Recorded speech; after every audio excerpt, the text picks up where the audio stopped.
here is talking about like the soft culture and kind of how China is accelerating in certain industries. So I'll tell you one industry that kind of everybody in America is very aware of would be electric vehicles. And so I think, at this point, almost everybody in America is very aware of China's dominance in electric vehicles, the amount of products that are at, for example, BYD and, Xiaopeng and all of these amazing... Like they're starting to know the names. And they're starting to know the names, and certainly like BYD would be the one that's really popular. But I'll tell you an interesting one. I was at the Consumer Electronics Show in Las Vegas, and the biggest thing that was there was the Chinese EVs. And so they were there? Yeah. And so here's the interesting thing. So there was no American brands, no Ford, no GM, no Chevy. None of these brands were there showing these concept cars and everything. What they actually did is they actually brought in these Chinese EVs. They actually drove them up from Mexico. So they crossed into the U.S., with Mexican license plates, and they were the talk of this Consumer Electronics Show because they are some of the most advanced. 大家好，这里是华人看世界 CNView 频道。今天我们要带大家走进一场关于未来的深度对话。在当今全球视野下，人工智能的博弈不仅是科技实力的较量，更是两种不同社会逻辑与文化认知的碰撞。我们经常听到关于中美人工智能竞赛的激烈讨论，但你是否想过，那些在社交媒体上大肆渲染敌意的叙事背后究竟隐藏着什么样的商业算计？又是谁在试图用金钱收买影响力，试图在普通民众心中植入偏见？在本期节目中，我们将与一位深度关注中国发展的国际观察者进行深度对谈，聊聊他如何通过每年一次的实地走访，去撕开那些虚构的壁橱妖怪，去探寻一个真实的、正在发生日新月异变化的中国。从普通人的生活成本，到科技发展的底层逻辑，再到那些被主流媒体刻意忽略的社会真相，这场谈话或许会让你对当下这个充满挑战的世界有全新的理解。如果你也好奇为什么越来越多的年轻人开始重新审视中国的发展，好奇在这场全球 AI 竞赛的背后，真实的人文关怀与商业利益是如何被撕扯的，那么请务必跟随我们的视角，一起揭开这些问题的答案。 Here. Absolutely. I mean, I think one of the coolest stories I think that's happened over the last 2 years is we've seen a shift from the Chinese government in opening up the country to tourism. And I think that has single-handedly been the best decision that the Chinese government's made because there's 85 countries around the world now visa-free to China. As a result of that, there's been a lot of influx of tourists coming into the country. Right now, in 2026, China is on track to become the #1 tourist economy in the world. And this is kind of an interesting one because the World Cup, the biggest sporting event in the world, is being hosted in America. Yeah. But, they're actually, the ticket prices are so insane. I'm actually a huge World Cup fan. I've been to 3 World Cups. I was there in 2006 in Germany, 2010 in South Africa, 2014 in Brazil, and the ticket prices were very reasonable. You can get the highest ticket in there be under $200. And it was that was on not the resale market, but if you could buy them from FIFA, that's what they would be. And America has really commercialized it. They've got all the corporate sponsors in there. They've jacked up the prices of everything, and a lot of people are really complaining about that. Just the affordability of like, man, I really want to see a World Cup, but man, if I'm a family of 4, I mean, it's going to cost me $4,000 or $5,000. Maybe I got to fly to another city. I mean, you're talking like I might drop $6-7 grand to go to a game. And you're like, how do I pay for that? I mean, this just it doesn't make sense. And I think what kind of going back to the original question about China, I think what we've seen, it's just amazing. Like the algorithm on Instagram and TikTok, you're just seeing so many more people sharing reels and videos from their life in China, whether they're tourists here or whether they're people living on the ground. And I relate it to this. If you're really looking at the most basic things in your life, right? You're talking about housing affordability, healthcare, cost of food, transportation, the things that really are the most basic things in your life. China is doing a very good job of delivering that for its people and its citizens. And so for young Americans, the youth right now, those are the biggest things that they're struggling with, right? We have our babysitter in Las Vegas. She is the PE teacher at our school. She earns $40,000 a year as her salary, and she's living in Vegas. Now, between the car insurance, her health insurance, the cost of groceries, she lives in an apartment with 3 roommates. She is barely getting by, on that kind of salary because Vegas is an expensive city. It's not cheap to live there. And so, if you were to ask her, just again, this is a young American, entering the workforce. I mean, she's been in the workforce for 2-3 years now. That's what she would say. Housing is super expensive. My healthcare, all of these basic things are just so astronomical. Yeah, I'm kind of struggling to break even. If I can break even every month, then I'm doing good. But how do you get ahead in life, right? How do you make enough money to really, be able to purchase your own home one day? Really be able to go on a holiday if you want to have one. And that's where I think a lot of people are starting to become very curious because they're like, wait a second, you're, in China, that 2-bedroom apartment costs you how much? And then like the meal out at a restaurant costs you what?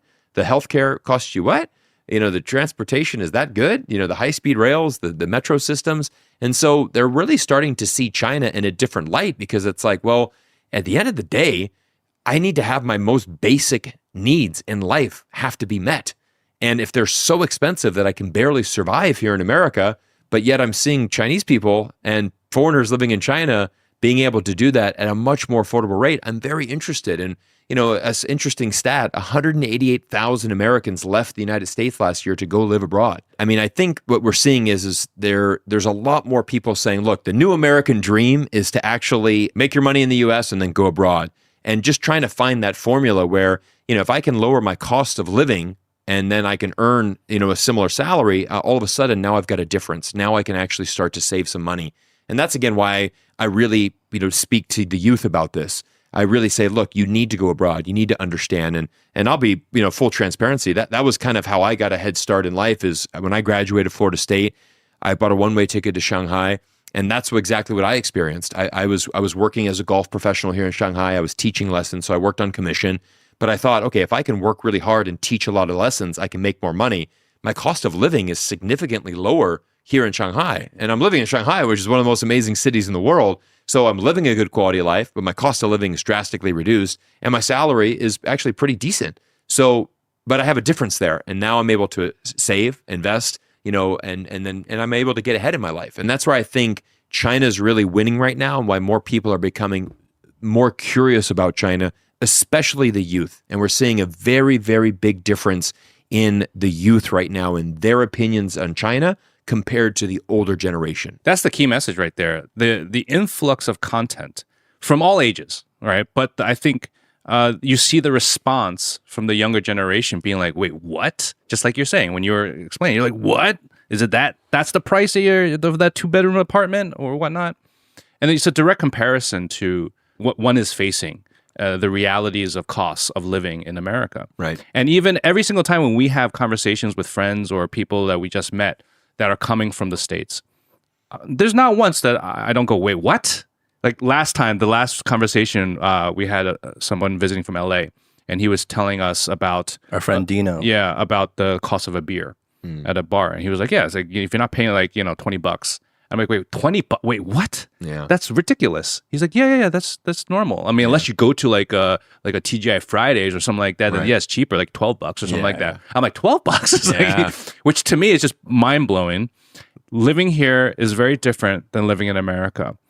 The standard of living here is definitely going to be better from a cost ratio perspective as opposed to America. Right. But that doesn't mean there's no struggles here. There's definitely going to be struggles here as well. Right. But in generally speaking, yes, your cost of living is going to be much more valuable here. Right. You're gonna get much further. You will. But I question the idea of like when we talk about like, okay, young Americans, let's say, they're on social media and they're kind of seeing the comparisons. They're seeing more content from here and stuff like that. And I'm curious, and I really wonder, like, are they really though? Or how much of them are actually seeing this stuff, right? Because is it just kind of, are we in our own little bubble or echo chamber in the sense that we're getting reinforced this content? So we exaggerate in the idea that we think, oh, like everybody is seeing this. Right. Meanwhile, is it really getting out there to the masses? Yeah, I think you brought up a good point earlier is talking about like the soft culture and kind of how China is accelerating in certain industries. So I'll tell you one industry that kind of everybody in America is very aware of would be electric vehicles. And so I think, at this point, almost everybody in America is very aware of China's dominance in electric vehicles. the amount of products that are at, for example, BYD and, Xiaopeng and all of these amazing. Like they're starting to know the names, and they're starting to know the names, and sort of like BYD would be the one that's really popular. But I'll tell you an interesting one. I was at the Consumer Electronics Show in Las Vegas, and the biggest thing that was there was the Chinese EVs. And so they were there? Yeah. And so here's the interesting thing. So there was no American brands, no Ford, no GM, no Chevy. None of these brands were there showing these concept cars and everything. What they actually did is they actually brought in these Chinese EVs. They actually drove them up from Mexico. So they crossed into the U.S., with Mexican license plates, and they were the talk of this Consumer Electronics Show because they are some of the most advanced. You're kind of showing off like concept cars and like really fancy sports cars. So they're like, the super duper, like the best of the best. Yeah, the cutting edge of now. Yeah, right? but just the fact that this is what China's working on, this is what China's doing, and everybody wants to see that because they're banned in America, right? You can't get them in America, so it's like, holy crap. Dude, if you go to CES, you can go see the Chinese electric cars. Yeah. So a lot of people are like, dude, I want to go see them. I just want to see them. I won't be able to buy them, but I want to see them, because it's this novelty that's here for the next 3-4 days in Las Vegas. Yeah. And so I think a lot of people have realized that, where it's like, hey, I understand why the United States is banning it, because if BYD introduces a $10,000 electric vehicle, that would crush in America. Yeah. So many Americans would want that because at the end of the day, price becomes the most important thing. They want to make sure if it's affordable and it's good quality, I'm going to buy it. People don't care if it's from China. They want the best product at the best price. Oh, boo-hoo. Something good for the American people. Yeah. Exactly. Well, you look at even something more simple, Hisense, an amazing TV brand, think about how saturated that market was. Now they're like they're one of the fastest growing TV brands. You go to your Walmarts, your Costco's. Hisense is everywhere. Oh, are they? Oh, massive market. They're super popular. And so again, this is another way that China is, starting to introduce these Chinese products. And I remember it was so funny how that's changed, right? I remember being back in Shanghai in like 2007, and buying a TV at the Carrefour, and I needed to buy a TV for the house, and I remember, you have like some Chinese brands, and then you had the Sonys and the other brands, Samsungs, the Korean brands, the Korean brands. Yeah. Well, basically, even Chinese people, they don't want to buy Chinese products. No, you wouldn't even look at the Chinese brands. You wouldn't even look at them. Yeah. And so I remember like back in 2007, I was like, I just got here, I didn't have a lot of money, so I'm like, oh, how's the Chinese? 各位观众，通过刚才这段深入的对谈，我们不难发现，中美两国在 AI 发展、技术应用以及社会心态上确实存在着巨大的差异。这种差异并非单纯的优劣之分，而是源于两国不同的社会演进逻辑、信任基础以及对于未来的不同愿景。我们看到，美国社会目前正处于一种高度撕裂的状态，信任危机成为制约其科技创新与民生改善的核心障碍。而中国虽然同样面临着经济转型与人口结构的长期挑战，但社会对于技术变革的高接受度，以及政府在基础设施和民生保障上的持续投入，确实为中国在 AI 等新兴领域的发展提供了一种独特的韧性与路径。对于身处地球两端的我们来说，这种全球性的技术竞赛本质上不应是一场你死我活的零和博弈。正如视频中嘉宾所强调的， AI 作为一种造福全人类的工具，其核心价值在于提升社会效率，改善民众生活，而非沦为政治操弄和贩卖焦虑的筹码。我们之所以要关注这些，是因为在信息茧房日益严重的今天，走出去亲眼看亲身体验成为了打破偏见理解真实世界的唯一途径。无论是作为内容创作者还是作为普通民众，保持独立思考，拒绝被那种廉价的带有政治目的的宣传所裹挟，是我们每个人在这个纷繁复杂时代中应有的清醒。旅行与跨文化的交流不仅仅是简单的地理位移，更是心灵的重塑。当我们真正走出舒适区，去倾听不同文化背景下普通人的心声，去感受不同文明对于幸福的定义时，很多所谓的敌意与恐惧往往会不攻自破。因为归根结底，无论身处何方，人们对于美好生活、对于和平发展的向往本质上是完全一致的。希望通过本期内容的复盘与延伸，能带给大家一些全新的视角。世界很大，真相往往隐藏在那些被刻意忽略的细节里。而我们需要做的就是不断追寻这些真相，保持开放与包容，在动态变化的世界中找到属于我们自己的坐标。感谢大家一直以来对我们频道的关注与支持。如果这一期的深度探讨引发了您的共鸣，或者让您对当前的国际局势、科技博弈有了不一样的思考，欢迎您在评论区留下您的宝贵见解。您的每一次点赞、订阅与转发，都是我们持续输出深度即时评论，带您看透国际风云背后的逻辑与动力的源泉。看更多精彩视频，请务必记得点赞订阅。我们下期节目再见。